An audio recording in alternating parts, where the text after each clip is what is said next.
A YouTuber that goes by the name Bunty King has been banned from Twitter. He got the Milo Yiannopoulos treatment. And he was banned for arguing with Tariq Nasheed. As you might know, I follow Tariq Nasheed as his perception of reality is incredibly racialized. He is a great example of the craziest of the crazies as far as I'm concerned. This article here, courtesy of Melanoid Nation, white supremacy collaborator gets banned for harassing black Twitter. Just black Twitter. And just to get a sense of what Melanoid Nation is all about, let's look at their suggested articles. Of course, the article that we're going to take a look at. White supremacist U.S. Representative Steve Scalise was shot. How white supremacists use trolling and racialized jokes as weapons. Popular YouTube bodybuilder Rich Piana goes on racist rant. Suspected white supremacist Philip DeFranco tries to tokenize black woman. And then another white supremacist attacked a random black person with a machete.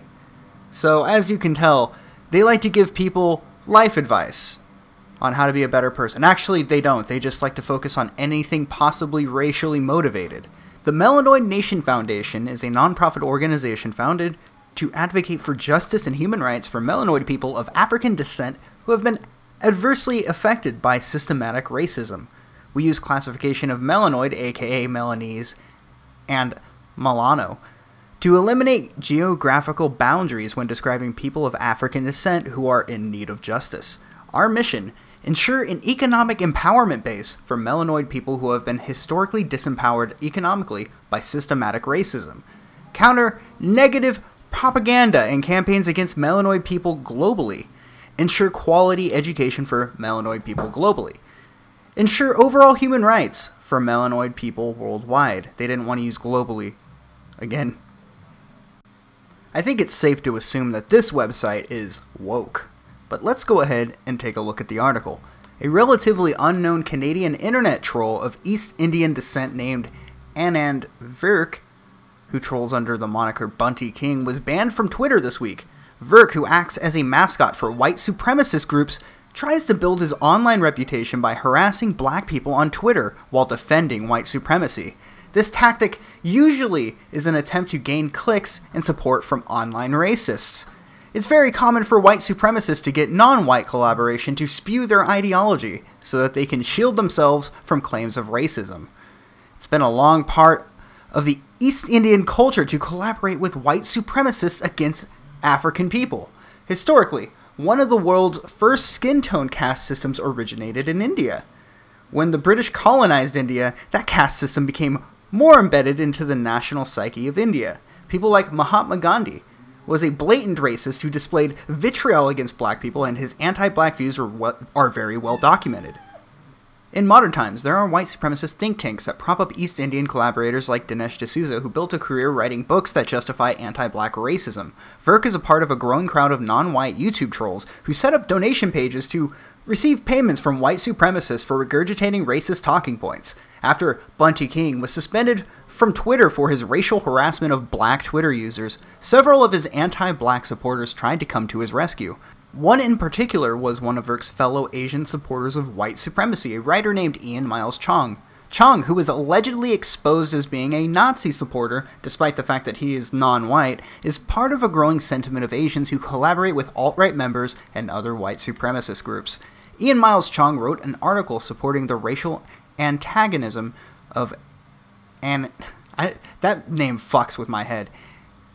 Anand Virk on the suspected white supremacist website Heat Street. The Heat Street website is flooded with dozens of anti-black articles, usually under the ruse of referring to black people as Black Lives Matter, so that the criticism will appear to be political instead of racist. Okay, that's a bit of a stretch, to be honest with you. Heat Street had to even issue an apology at one point for Ian Miles Chong writing an article defending white supremacy. Are you curious to where those hyperlinks sent us? Because guess what? We're going to take a look. Exposed as being a Nazi supporter. Well, this article links to a Ralph Retort article from 2014, which I think Ian Miles Chong was still in SJW at this point. And reading into it, he made a lot of posts saying a lot of Nazi things, but it seemed to be taken out of context. What a surprise. And then this other one, where he was defending white supremacy? Well, it's because he said Pepe the Frog isn't anti-Semitic, and the owner of Heat Street made a public apology saying that Pepe the Frog is anti-Semitic. We apologize for this article. And now let's check out Ian Miles Chong's article. Ethnic minorities have only one purpose in the progressive left: to play the role of victims. If they speak out against the crowd and step out of line, they're immediately tagged as enemies of the ideological state, and sometimes the repercussions come in the form of censorship and Twitter bans. Sikh YouTube commentator Anand Virk, popularly known as Bunty King on social media, was banned on Twitter following a race-related argument with anti-racism strategist and pickup artist Tariq Nasheed. As Heat Street has reported, Nasheed, a failed rap artist formerly known as King Flex.